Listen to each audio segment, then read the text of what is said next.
Police Chief Danny Smyth says he's put True North Sports and Entertainment on notice to provide more time to plan for Winnipeg Jets street parties in future playoff seasons. Smyth told the Winnipeg Police Board on Friday that policing 9 whiteout parties that grew in size as well as overall downtown crowds that peaked at approximately 50,000 people was challenging, especially given the short notice before the start of the NHL playoffs. Sports organizations are very superstitious.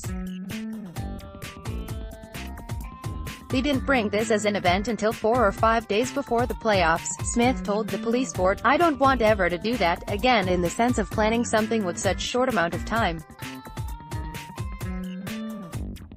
Certainly put True North on notice of that, should this ever occur in the future. Smyth said as many as 250 officers, about 17% of the Winnipeg Police Service's uniformed staff, were deployed to the street parties at any given time. The chief praised officers for ensuring no serious incidents took place at the events and also praised other City of Winnipeg departments and True North Sports and Entertainment for their organization efforts.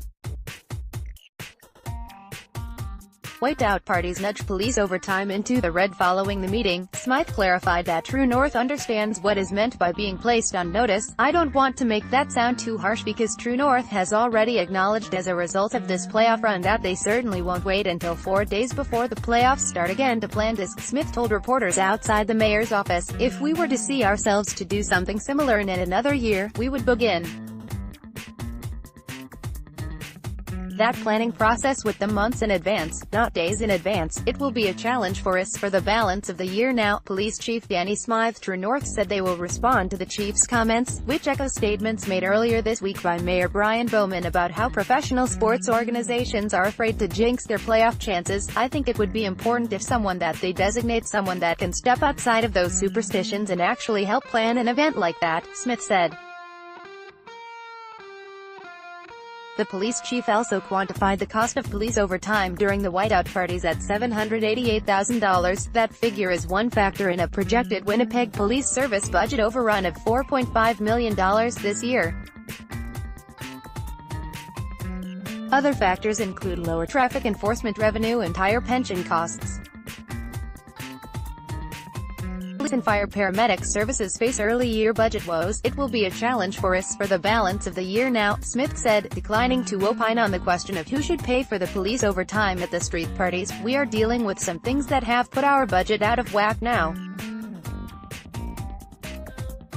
We have time to strategize around that, but I don't have any clear direction on if the city or True North will come to any kind of agreement on that. Unfair to make police pay for whiteout OT. Police Union Winnipeg Police Association President Mosa Boren suggested True North should shoulder some of the burden. It is an issue about public safety.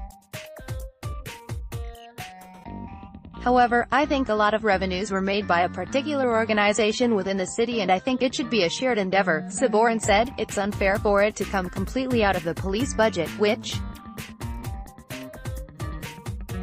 it looks like that is the case at this point. The costs of the street parties are borne by the city, True North and Economic Development Winnipeg, which is funded by the city, province and some private funding. Economic Development Winnipeg spokesperson Matt Schaubroek said the final cost breakdown will be made public on Monday. In addition to the police tab, the final tally is expected to include production costs as well as the costs incurred by Winnipeg Transit and the city's Public Works Department.